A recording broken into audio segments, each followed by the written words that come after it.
ಈ ಫೋಟೋದಲ್ಲಿ ಕಾಣ್ತಿರುವಂತಹ ಕಂದಮ್ಮನ ಹೆಸರು ಸಿರಿ ಅಂತ. ಕುಂಬಳಗೋಡು ಪೊಲೀಸ್ ಸ್ಟೇಷನ್ ವ್ಯಾಪ್ತಿಯಲ್ಲಿ ಬರುವಂತಹ ರಾಮಸಂದ್ರ ಅನ್ನುವಂತಹ ಗ್ರಾಮದಲ್ಲಿದ್ದಂತಹ ಈ ಮಗು ಅಮ್ಮನ ಜೊತೆಯಲ್ಲಿತ್ತು. ಅಪ್ಪ ಎಲ್ಲೋದ ಗೊತ್ತಿಲ್ಲ. ಆ ತಾಯಿ ದಿನ ಕೆಲಸ ಮಾಡಿ ಬಂದು ಮಗಳನ್ನು ನೋಡ್ಕೋತಿದ್ರು. ಅಜ್ಜಿ ಇರುವ ತನಕ, ಯಾಕಂದರೆ 0328/2025 FIRನಲ್ಲಿ ದಾಖಲಾಗಿರೋ ಪ್ರಕಾರ ಸಾಕು ತಾಯಿ ಮತ್ತು ಮಗಳು, ಆ ಮಗಳಿಗೆ ಒಬ್ಬ ಮಗಳು, ಅದು ಸಿರಿ, 7 ವರ್ಷ. ಅವರು ಒಟ್ಟಿಗೆ ಇದ್ದರು. ಅಪ್ಪ ಎಲ್ಲೋಗಿದ್ದಾನೆ ಗೊತ್ತಿಲ್ಲ. ಪ್ರತಿ ಸಲ ಅಪ್ಪ ಎಲ್ಲಿ ಅಂತ ಕೇಳ್ತಾನೆ ಇರ್ತಾಳೆ. ಅಮ್ಮ ಸಾಕಷ್ಟು ಹೇಳ್ತಾಳೆ, ಸಮಾಧಾನ ಮಾಡ್ತಾಳೆ, ಆದರೂ ಆ ಮಗು ಅಳ್ತಾ ಇರುತ್ತೆ. ಇತ್ತೀಚೆಗೆ ಅವರು ಒಬ್ಬ ದರ್ಶನ್ ಕುಮಾರ್ ಅನ್ನುವಂತಹ ವ್ಯಕ್ತಿಯ ಜೊತೆಲಿ ಲಿವಿಂಗ್ ರಿಲೇಷನ್ನಲ್ಲಿ ಇದ್ದಿರಬಹುದು. ಯಾಕಂದರೆ FIRನಲ್ಲೂ ಕೂಡ ಆ ಹೆಣ್ಣುಮಗಳು ಸಿರಿ ಅವರ ತಾಯಿ ನಾವು ಮದುವೆ ಆಗಿದ್ವಿ ಅನ್ನುವಂಥದ್ದನ್ನು ದಾಖಲಿಸಿಲ್ಲ. ದರ್ಶನ್ ಕುಮಾರ್ ಹಾಗೂ ಸಿರಿಯ ತಾಯಿ ಇಬ್ಬರೂ ಕೂಡ ಲಿವಿಂಗ್ ರಿಲೇಷನ್ನಲ್ಲಿ ಇದ್ದರು. ಆ ಕಾರಣಕ್ಕೋಸ್ಕರ ಅವರು ಸಂಧಿಸ್ತಾ ಇದ್ದರು.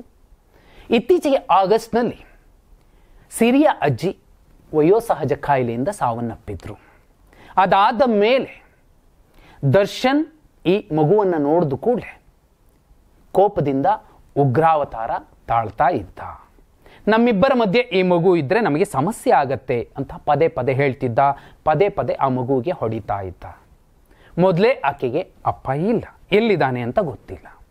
ಅಪ್ಪನನ್ನು ನೆನೆದು ಆ ಪುಟ್ಟ ಕಂದಮ್ಮ ಅಳುತ್ತಿತ್ತು. ಅಲ್ಲಿನ ಸರ್ಕಾರಿ ಶಾಲೆಯಲ್ಲಿ 2ನೇ ಕ್ಲಾಸ್ ಓದ್ತಿದ್ದಂತಹ ಈ ಮಗು ಅಜ್ಜಿ ಹೋದ ಮೇಲೆ ತುಂಬ ಸಂಕಟ ಅನುಭವಿಸ್ಬೇಕಾಯಿತು. ಯಾಕಂದರೆ ಅಮ್ಮ ಇಲ್ದ ಸಂದರ್ಭದಲ್ಲಿ, ಯಾಕಂದರೆ ಅಮ್ಮ ದೂರದ ಕಂಪನಿಯೊಂದರಲ್ಲಿ ಕೆಲಸ ಮಾಡಿ ಸಂಜೆ ಬರಬೇಕಾಗಿತ್ತು. ಶಾಲೆಯಿಂದ ಬೇಗ ಬಂದರೆ ಈ ದರ್ಶನ್ ಕುಮಾರ್ ಅನ್ನುವಂತಹ ವ್ಯಕ್ತಿ ಮಲತಂದೆ ಅಂತ ಹೇಳಬಹುದು. ಆಕೆಯನ್ನು ಹೊಡಿತಿದ್ದ, ಕೈಯಲ್ಲೇ ಹೊಡಿತಿದ್ದ. ಎಷ್ಟೋ ಸಲ ಸಿರಿಯ ತಾಯಿ ನನ್ನ ಮಗಳಿಗೆ ಹೊಡಿಬೇಡಿ ಆ ಥರ ಅಂತ ಬಿಡಿಸ್ಕೊಳ್ಳುವಂತಹ ಪ್ರಯತ್ನಗಳಾಗಿದೆ. ಆ ಸಂದರ್ಭದಲ್ಲಿ ಆಕೆಗೂ ಕೂಡ ಆತ ಬೆದರಿಕೆ ಹಾಕಿರುವಂಥದ್ದು. ನಿನ್ನ ಮತ್ತು ನಿನ್ನ ಮಗಳನ್ನು ಇಬ್ಬರನ್ನೂ ಕೂಡ ಕೊಲ್ತೀನಿ. FIR ಕಾಪಿಯಲ್ಲಿ ಈ ಸಾಲುಗಳು ಕೂಡ ಉಲ್ಲೇಖವಾಗಿದೆ. ಆದರೆ ಇದೇ 24ನೇ ತಾರೀಕು ತುಂಬ ದೊಡ್ಡ ಮಟ್ಟದಲ್ಲಿ ಜಗಳ ಆಗಿತ್ತು ಹಿಂದಿನ ರಾತ್ರಿ. ಅವತ್ತು ಅಮ್ಮ ಕೆಲಸಕ್ಕೆ ಹೋಗ್ಬೇಕಾದ್ರೆ ಸಿರಿಗೆ ಹೇಳ್ತಾರೆ, ನೋಡು ಅಂಕಲ್ ಬಂದರೆ ನೀನು ಮನೆಗೆ ಬರಬೇಡ, ಅಂಕಲ್ ಮನೆಗೆ ಬಂದಿರ್ತಾರೆ, ನಿನ್ನ ಆಟ ಪಾಠ ಶಾಲೆ ಎಲ್ಲ ಮುಗಿದ ಮೇಲೂ ಕೂಡ ನೀನು ಸ್ನೇಹಿತರ ಜೊತೆಲೇ ಇರು, ನಾನು ಬಂದು ನಿನ್ನನ್ನು ಕರ್ಕೊಂಡು ಹೋಗ್ತೀನಿ ಅಂತ ಹೇಳಿ ಹೋಗಿರ್ತಾರೆ. ಆ ಮಗು ಶಾಲೆ ಮುಗಿಯುತ್ತೆ. ಶಾಲೆ ಮುಗಿದ ಮೇಲೂ ಕೂಡ ಆಟದ ಮೈದಾನದಲ್ಲಿ ಆಟ ಆಡ್ಕೊಂಡಿರ್ತಾಳೆ. ಬಹುಪಾಲು ಮಾಧ್ಯಮಗಳಲ್ಲಿ ದಾಖಲಾಗಿರೋ ಪ್ರಕಾರ ಆ ಮಗು ಒಂದು ಅಂಗಡಿ ಬಳಿ ಬಂದು ನಿಂತಿರುತ್ತೆ. ಸಂಜೆ ಆಗಿರುತ್ತೆ, 5-6 ಗಂಟೆ ಅಂದರೆ 7 ವರ್ಷದ ಮಕ್ಕಳಿಗೆ, ಅದು ಹೆಣ್ಮಗುಗೆ ಎಷ್ಟು ಭಯ ಆಗಬಹುದು, ಆತಂಕ ಆಗಬಹುದು. ಅಮ್ಮ ಇನ್ನೂ ಬಂದಿಲ್ಲ. ಆ ಅಂಗಡಿ ಬಳಿ ಇದ್ದಾಗ ಈ ದರ್ಶನ್ ಕುಮಾರ್ ಅನ್ನುವಂತಹ ವ್ಯಕ್ತಿ ಮಲತಂದೆ ಅಂತ ಹೇಳಬಹುದು.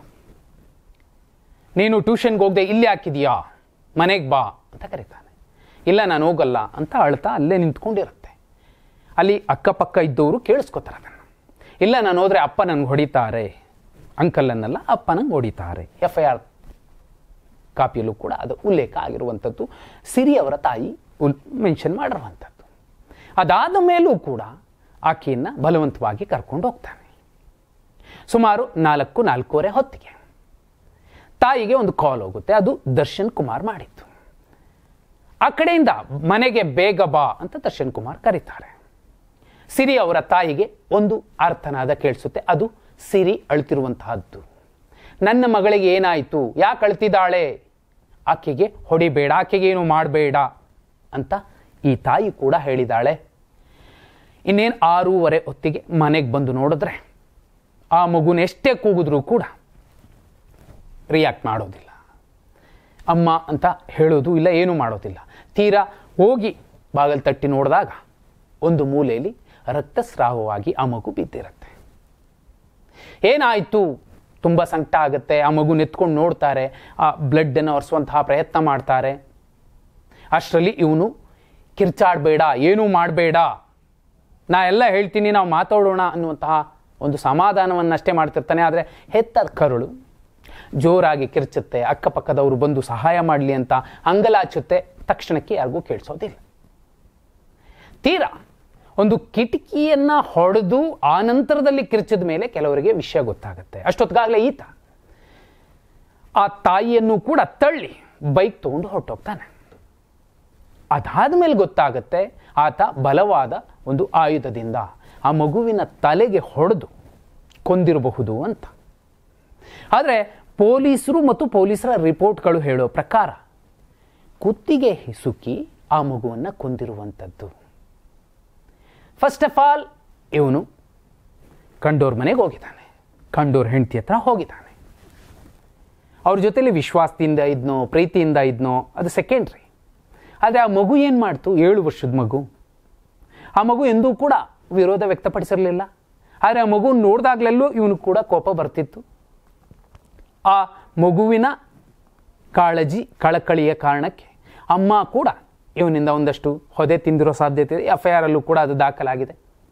ಆದರೆ ಇವನು ತೀರಾ ಅಜ್ಜಿ ಇರೋ ತನಕ ಆ ಕುಟುಂಬದಲ್ಲಿ ಸರಿಯಾಗಿಯೇ ಇದ್ದು, ಅಜ್ಜಿ ಕಾಲವಾದ ಮೇಲೆ ಆ ಮಗುವನ್ನು ಟಾರ್ಗೆಟ್ ಮಾಡಿಕೊಂಡು ಆ ಮಗುವನ್ನು ಕೊಲ್ಲುವಂತಹ ಪ್ಲಾನ್ಗಳನ್ನು ಮಾಡಿಕೊಂಡಿದ್ದ.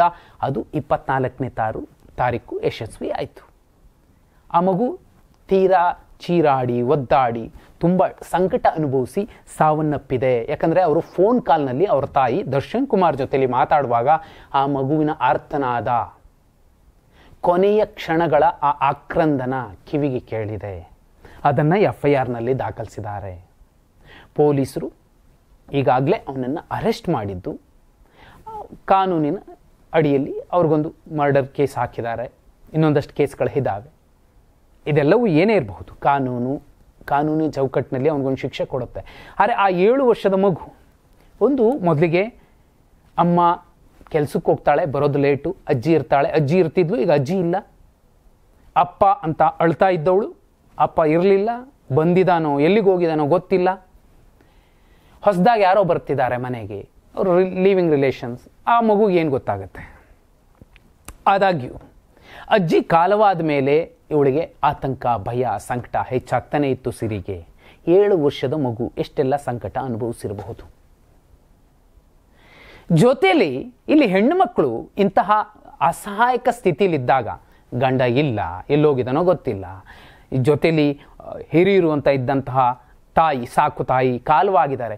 ಇಂತಹ ಅಸಹಾಯಕ ಸ್ಥಿತಿಯಲ್ಲಿ ಯಾವನೇ ಆಗಿರಲಿ ಅವನು ಗಂಡಸು ಒಂದು ಹೆಣ್ಣು ಮಗಳನ್ನು ಕೆಟ್ಟದಾಗಿ ನಡೆಸ್ಕೊಳ್ಳುವಂಥದ್ದು ಅಥವಾ ಆಕೆಯ ಅಸಹಾಯಕತೆಯನ್ನು ಬಂಡವಾಳ ಮಾಡಿಕೊಂಡು ಅವ್ರ ಮೇಲೆ ದೌರ್ಜನ್ಯ ಎಸಗುವಂಥದ್ದು, ಇದ್ರ ಜೊತೆಲಿ ಆ ಪುಟ್ಟ ಕಂದಮ್ಮನಿಗೆ ಹಿಂಸೆ ಕೊಡುವಂಥದ್ದು, ಅವನು ಯಾವ ಕಾರಣಕ್ಕೆ ಅವನು ಗಂಡಸು ಅನ್ಸ್ಕೊಂಡಿರ್ತಾನೋ ಗೊತ್ತಿಲ್ಲ. ಇಂಥವನ್ನೆಲ್ಲ ಮಾಡುವಂಥದ್ದು ಇದೆಯಲ್ಲ ಒಂದು ಸಮಾಜ. ಅಲ್ಲೂ ಕೂಡ ಸಮಾಜ ಇಲ್ಲಿ ಏನಾಗುತ್ತೆ ಅಂದರೆ, ನಮಗೆ ಯಾಕೆ ಬೇಕು ಕಂಡೋರ್ ಉಸಾಬರಿ ಅಂತ ಸುಮ್ಮನೆ ಆಗತ್ತೆ.